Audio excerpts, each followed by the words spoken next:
El muerto al hoyo. José Manuel Brito. Eso precisamente es lo que le vengo diciendo. A riesgo de que me tilde de maniático, señor abogado, permítame que insista en el extremo de que yo nada tuve que ver con el desenlace. Bien es cierto que mi celo profesional recién estrenado podría llevarle a sospechar lo contrario, pero créame, se lo ruego, todo al final resultó fruto de la casualidad.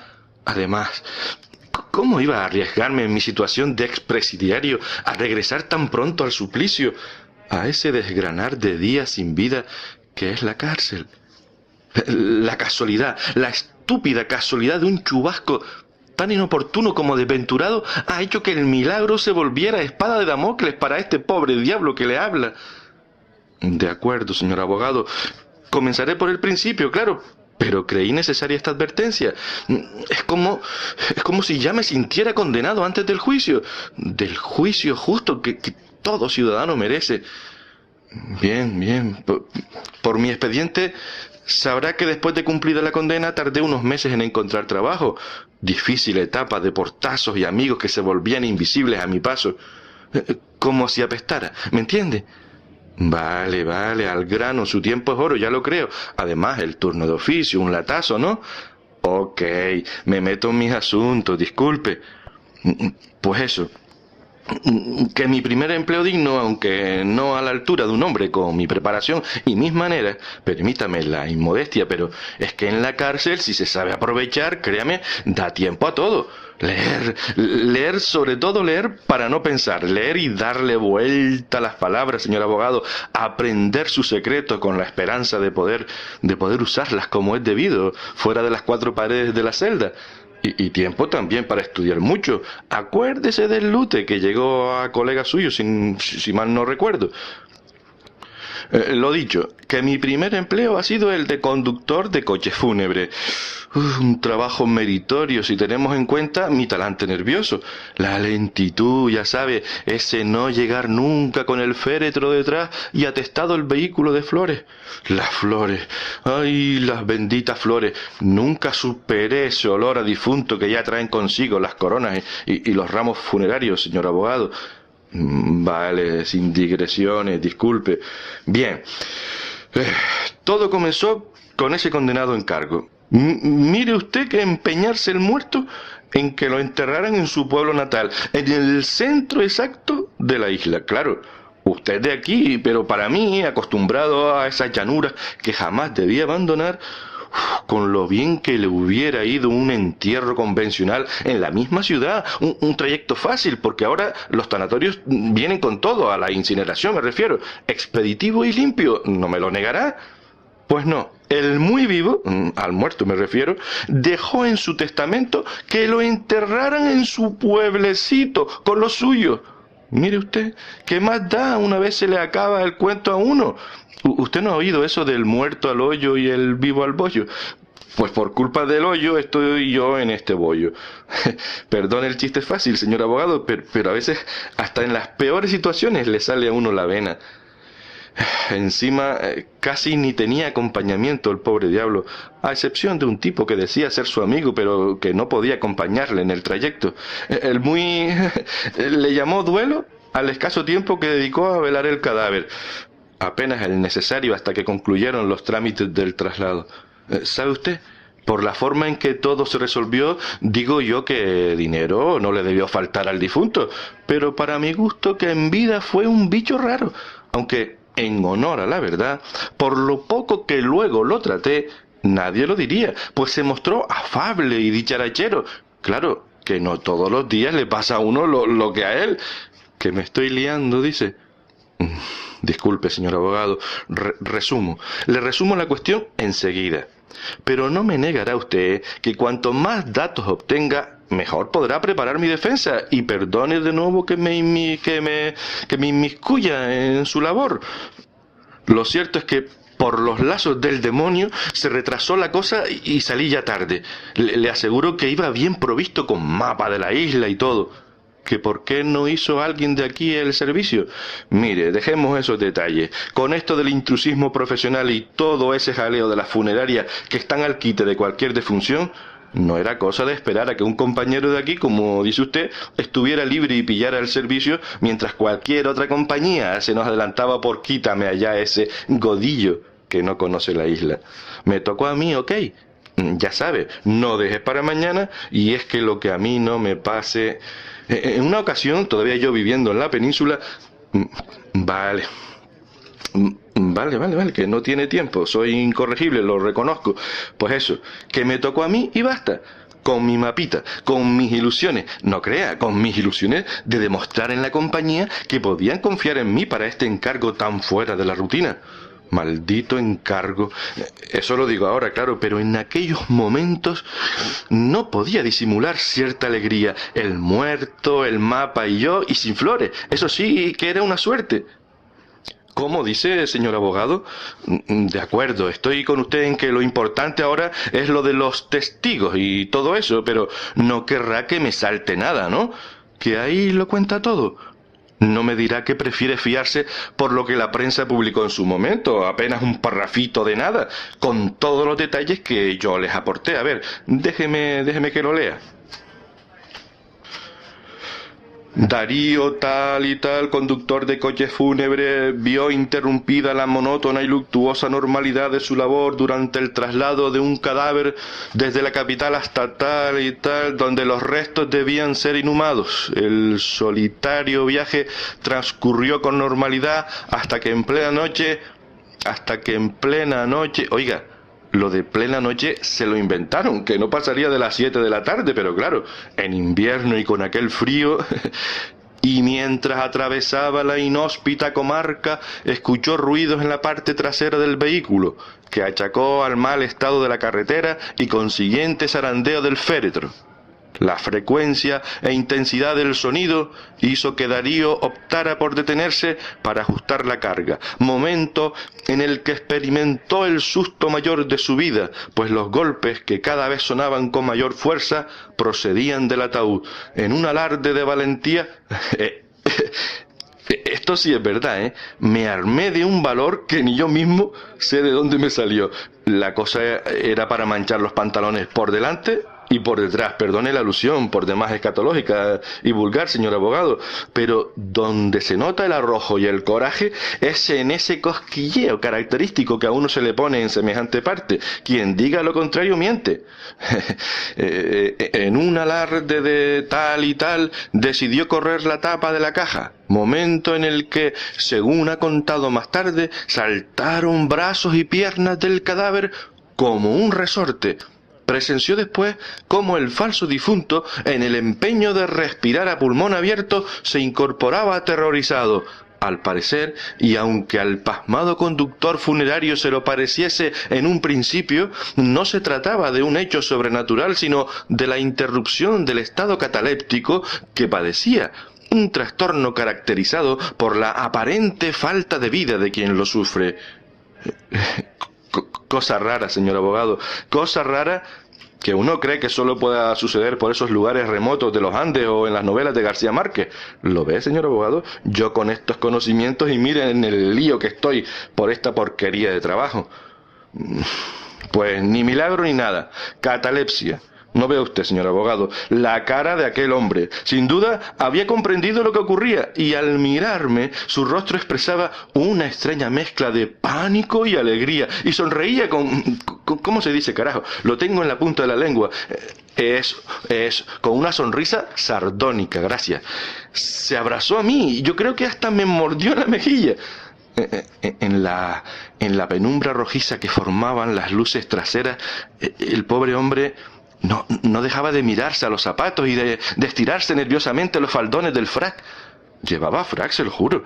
Luego me explicó que su amigo, el del velatorio, debió ser, había cumplido su promesa de amortajarlo con aquella ropa que resultaba ser parte de un disfraz con el que se corrieron una juerga de padre y señor mío en el último carnaval. Tenga usted amigos, señor abogado, para esto. Lo cumplen todo, oiga, lo que son las copas y las promesas.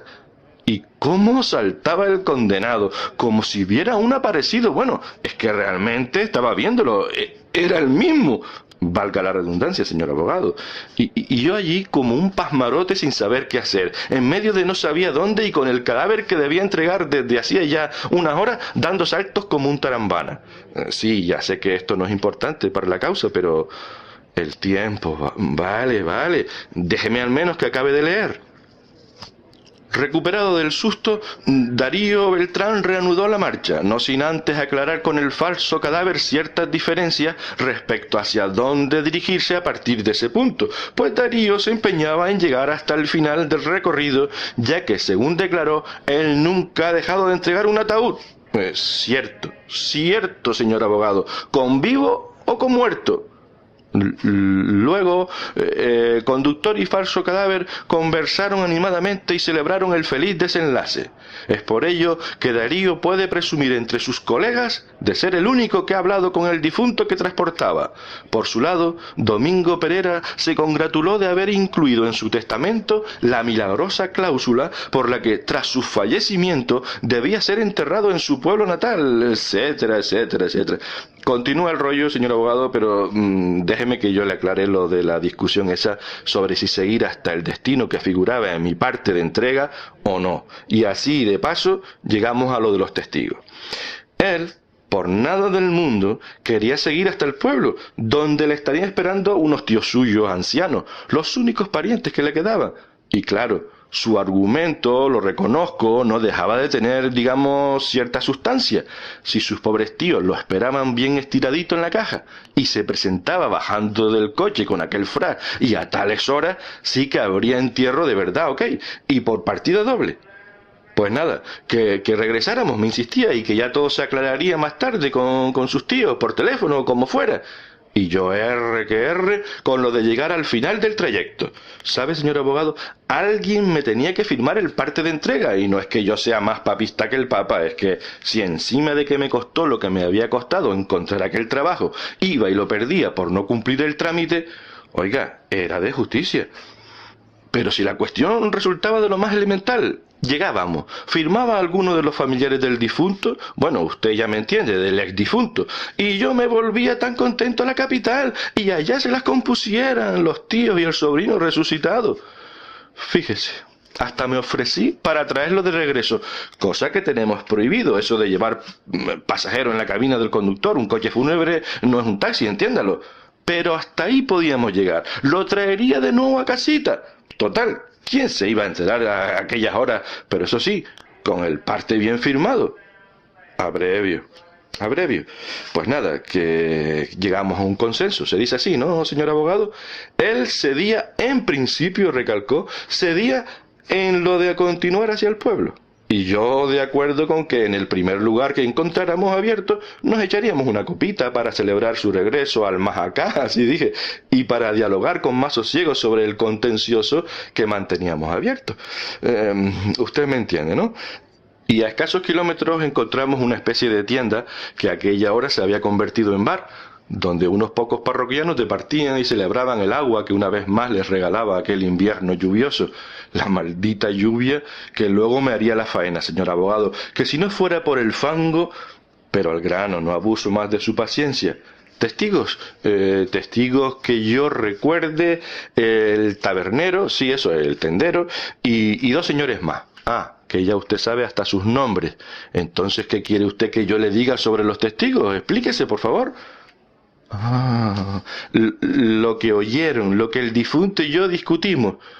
Oyeron casi todo, porque no dejaron de mirarnos. Usted imagínese, yo con el uniforme de la funeraria, sombrero de plato incluido, y el interfecto con el frac aquel como si fuera a casarse con una infanta o a recibir el premio Nobel. Debimos parecer un par de locos, o cuando menos dos payasos de circo ambulante en medio de un descanso. Lo que dijimos... Ok, pues eso, de nuevo que si para la capital, que no, que hasta el pueblo, que si la firma del parte y todo ese rollo que ya antes le relaté. El tiempo, lluvioso, ya le dije. El tiempo que permanecimos allí, no sé de seguro, pero la primera botella de vino tardó bien poco en caer enterita. Buen tipo al final, buen conversador y hasta un poco filósofo. Dicharachero, ya se lo dije antes. En vida sería un penco, como dicen por aquí, a juzgar por el escaso público asistente a su duelo. Aunque lo mío es ya demasiado especular, señor abogado. Vaya nadie a saber el porqué de tanta escasez de gente, pero eso, de resucitado, se portó como un caballero.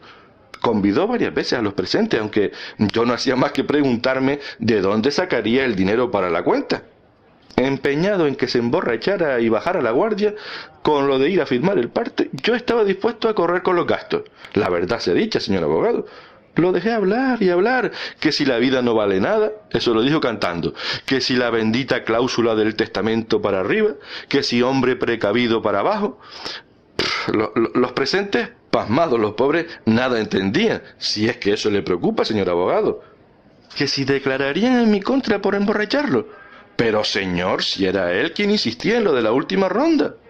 Y ahora, decía a todos casi cayéndose, ahora la arrancadilla.